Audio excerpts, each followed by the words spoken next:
네, 국회에서 취업준비생 여러분들의 인권을 위한 보호법 제정을 추진하고 있습니다. 이렇게 국회에서 취준생 인권보호법을 위한 움직임이 있다면 네, 저희 좌업정보센터에는 취준생들의 인권을 지키는 방법을 알려드리는 취준생 인권위원회가 있습니다. 네, 그동안 몰라서 넘어가고 또 사회적 약자라서 알고도 넘어가야만 했던 그런 일들이 우리 취준생분들한테 많이 있었을 텐데 이 코너를 통해서 많은 분들이 자기 권리를 조금 당당하게 외쳤으면 하는 기대가 있습니다. 네, 그래서 오늘 처음 나와주신 분이 계십니다. 노무법인 한림경기에서 오신 김교원 노무사님 자리하셨습니다. 안녕하세요. 안녕하세요. 안녕하세요. 처음 뵙겠습니다. 김교원 노무사입니다. 네, 자 김교원 노무사님 저희가 편하게 그냥 교원쌤 이렇게 불러도 될까요? 네. 네. 자 오늘 첫 방송이시라서 조금 떨리실 텐데 여기 카메라 한번 보시고 소감 한마디 한번 해주시죠. 네. 우선 편하게 호칭해 주셔서 더 네. 좀 마음을 풀 수 있을 것 같고요. 제가 그 강의나 어떤 상담은 많이 해봤는데 이렇게 또 카메라 앞에서 하는 게 처음이다 보니까 좀 많이 떨립니다. 네. 또 기존에 설명해 주셨던 노무사님들이 워낙 말씀을 출중하게 잘해주시고 하셔서 설명 잘해주셔서 제가 좀 더 각오를 단단히 하고 나왔습니다. 잘 부탁드리겠습니다. 네, 잘 부탁드립니다. 네, 그리고 오늘도 수고해 주실 2부의 도우미 김하윤 캐스터 나와 있습니다. 어서 오세요. 안녕하세요. 네. 자, 오늘 교원쌤이 첫 출연하셔서 처음으로 준비해 오신 오늘의 주제 어떤 것인지 한번 알아보도록 하겠습니다. 어떤 건가요? 네, 오늘 제가 준비한 주제는요. 최악의 취업난 속에서 취업을 위한 필수 코스로 인턴 제도와 관련된 부분인데요. 네. 요즘에 우리 취준생 여러분들 인턴 제도 정말 하늘의 별 따기라고 하던데 그러한 인턴 제도를 좀 악용해서 인턴 제도와 맞지 않게 운영하거나 또는 장기간 인턴 기간을 둔 후에 정규 채용을 안 하는 경우들이 있어서 이러한 부분에서 얘기를 나눠볼까 합니다. 네. 네, 사실 인턴 제도에 대해서는 1년이 뭐다 하고 매번 대두가 되고 있는 문제인데 교원쌤과 조금 이따 심도 있게 말씀을 나눠보고요. 네. 김하윤 캐스터가 안건 말씀해 주시죠. 네, 2017년 통계에 따르면 대부분 기업들이 인턴 제도를 정규 채용을 위한 수단으로 활용하고 있습니다. 서류 심사나 짧은 면접만으로 평가하기 어려운 실무 역량과 인성 등의 요소들을 함께 근무하면서 평가할 수 있다는 점에서 이 주요 대기업을 포함해 많은 기업들 또한 이 인턴 제도를 활발하게 활용하고 있는데요. 네. 하지만 인턴이라는 것은 노동법상으로 명확한 개념이 정립돼 있지 않고 또 그런 이유를 인턴이라는 이름으로 많은 취준생이 이른바 열정페이를 강요당하거나 피해를 입는 사례가 늘어나고 있습니다. 네. 네, 한 사례를 살펴보도록 하겠습니다. 한 소셜커머스 업체가 신입 MD 11명을 채용하고 2주간 실무 능력 테스트를 진행했었는데요. 소속 사원들은 이 기간 동안 지역 음식점과 미용실 등을 돌면서 계약을 체결하는 일을 했다고 합니다. 길게는 하루 14시간을 근무한 날도 있었다고 하는데요. 하지만 이 테스트가 끝난 후에 모두가 기준을 통과하지 못했다는 이유로 전원 해고를 통보한 이 사례는 정말 유명하고도 대표적인 사례로 꼽히고 있습니다. 네. 다음 사례 살펴보도록 하겠습니다. 최근 한 국내 항공사의 스튜어디스로 최종 합격한 A씨는 합격의 기쁨도 잠시 인턴 과정이 2년이나 돼야 정규직이 될 수 있다는 항공사의 인턴 규정에 한숨을 짓는데요. 국내 항공사들은 대부분 기간은 각각 다르지만 이 인턴 과정을 활용하고 있으며 이 인턴 과정을 2년 동안 견디지 못하고 퇴사할 경우에는 이전 경력을 인정받을 수 없다고 합니다. 네. 따라서 오늘 취준생 인권위원회에서는 정직원 미전환 갑질에 대해 파헤쳐보자입니다. 네, 안건 잘 들었습니다. 교원쌤, 근데 인턴이라는 것도 사실 기업을 위해서 일을 하는 종사하는 건데 인턴에 관해서 따로 법적인 조항이 없다는 게 사실인가요? 네, 우리가 알고 있는 근로기준법이나 노동관계법상 인턴이라는 용어 자체에 대해서 설명하고 있지는 않고요. 네. 굳이 저희가 그럼에도 불구하고 인턴에 대해서 한번 두 가지 분류로 나눠볼 수는 있을 것 같습니다. 네, 저희가 자료를 준비했는데 한번 같이 보시죠. 네. 지금 화면으로 같이 보시는 대로 인턴 과정은 시용형과 그리고 연수형으로 나눠볼 수 있을 것 같습니다. 물론 네. 법적 용어는 아니고요. 저희가 그냥 한번 이렇게 분류를 해본 거고요. 네. 먼저 시용형은 쉽게 설명드리며 시험 삼아 고용했다라는 의미로 이해를 하시면 좀 나을 것 같은데요. 현업부서에서 일정 기간 동안 근무한 뒤에 근무 성적, 근무 태도, 업무 능력 등을 평가하여 정규 채용 여부가 결정되는 유형을 의미합니다. 또한 연수형 같은 경우에는 우수 인력의 사전 확보 그리고 기업의 이미지 제고 등을 위해서 기업에서 뽑아서 어떤 교육 프로그램을 이수토록 하는 유형을 의미하고요. 일부 기업에서 대학 졸업 예정자들을 단기간 동안 인턴을 뽑아서 교육 프로그램을 이수시키게 한 후에 우수자를 채용하는 경우가 이러한 케이스가 될 것 같습니다. 네. 이게 인턴 과정에서도 기업들이 이렇게 따로 유형을 나눈다고 하시는데 시용형, 뭐 연수형 이렇게 나눈다고 하셨는데 그렇다면 이게 유형에 대해서도 법적인 영향이 조금씩 다른가요? 예, 근로기준법상 근로자는 사업주에 종속되어 근로를 제공하는 경우를 의미하고요. 말씀드렸던 시용형 같은 경우에는 근로자로 볼 수 있지만 순수한 교육을 목적으로 하는 연수형은 근로자로에 해당되지 않을 것으로 보입니다. 네, 그렇군요. 그런데 인턴들도 어쨌건 회사와 계약을 하고 일을 하는 건데 이 명확한 규정은 없어도 근로계약에 대한 부분은 법적 영향을 미치지 않을까 그런 생각이 드는데 어떤가요? 먼저 연수형 인턴 계약 같은 경우에는 근로계약의 유형으로 볼 수는 없지만 시용형 인턴 계약은 일정 기간을 두고 어떠한 업무 능력 등을 평가를 한다는, 그러니까 특히 실제 업무를 부여하고 업무 능력을 평가한다는 차원에서 근로계약의 유형으로 볼 수 있고 시용계약 또는 수습계약으로 볼 수 있을 것 같습니다. 이러한 시용계약과 수습계약은 근로계약서에 기간이 명시되어 있어야 하고요. 실제 근속 기간에도 포함이 됩니다. 다만 근로계약서에 시용 또는 수습 기간을 명시하지 않고 근로계약 기간이라고 명시하는 경우가 있는데 이러한 경우에는 기간에 정함이 있는 계약이라고 해서 계약직으로 분류돼야 될 것 같습니다. 네. 자, 그럼 이제 본격적으로 첫 번째 사례를 두고 같이 이야기를 나눠보도록 하겠습니다.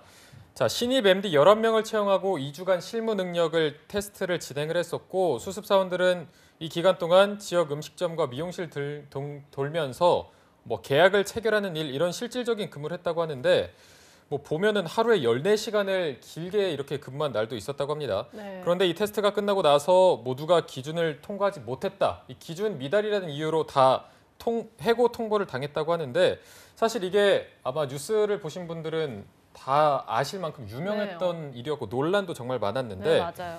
이게 결국에는 다 뭐 채용 처리로 돌린 것으로 저희가 알고 있습니다. 법적인 단계까지는 안 간 걸로 알고 있는데 만약에 이 인턴들이 기업을 상대로 법적 대응을 한다면 기업 갑질에 대해서 이게 보상을 받을 수 있을까요?